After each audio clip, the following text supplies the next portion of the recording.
વડોદરાના વોર્ડ 14માં ગટર મિશ્રિત પાણી મુદ્દે નવનિયુક્ત કોંગ્રેસ કાઉન્સિલર દીપા શ્રીવાસ્તવનું પાલિકા સામે આક્રમક વલણ। વડોદરા મહાનગરપાલિકાના વોર્ડ નંબર 14માં દૂષિત પાણીની ગંભીર સમસ્યા મુદ્દે નવનિયુક્ત કોંગ્રેસ કાઉન્સિલર દીપા શ્રીવાસ્તવે આક્રમક વલણ અપનાવ્યું છે। સ્થાનિક સ્વરાજની ચૂંટણીમાં વિજય મેળવ્યાના માત્ર 4 જ દિવસમાં તેઓ પ્રજાકીય પ્રશ્નોને વાંચા આપવા મેદાને ઉતર્યા છે। વિસ્તારમાં પીવાના પાણીની પાઇપલાઇનમાં ગટરનું કાળું અને દુર્ગંધયુક્ત પાણી ભળી જવાની વ્યાપક ફરિયાદોને પગલે તેમણે પાલિકા તંત્રની કામગીરી સામે સીધો મોરચો માંડ્યો છે। વિરોધ પ્રદર્શન દરમિયાન દીપા શ્રીવાસ્તવે ગટર મિશ્રિત કાળા પાણીથી ભરેલી બોટલ હાથમાં દર્શાવી શાસકોના વિકાસના દાવાઓ પર આકરા પ્રહારો કર્યા હતા।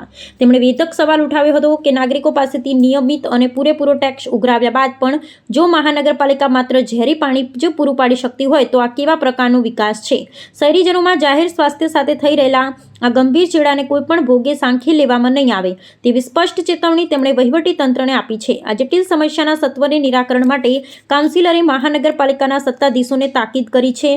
તેમણે ઉગ્ર શબ્દોમાં ચીમકી ઉચ્ચારી છે કે જો આગામી દિવસોમાં સમસ્યાનો કાયમી ઉકેલ નહીં આવે તો તેઓ આ સ્થાનિક મુદ્દાને છેક દિલ્હી સુધી લઈ જશે અને વ્યાપક જન આંદોલન છેડશે। નવનિયુક્ત કાઉન્સિલરના આ સક્રિય અને લડાયક અભિગમને પગલે સ્થાનિક રહીશોમાં આશાનો સંચાર થયો છે, જ્યારે પાલિકાના જળ વ્યવસ્થાપન વિભાગની બેદરકારી ફરી એકવાર સપાટી પર આવી છે।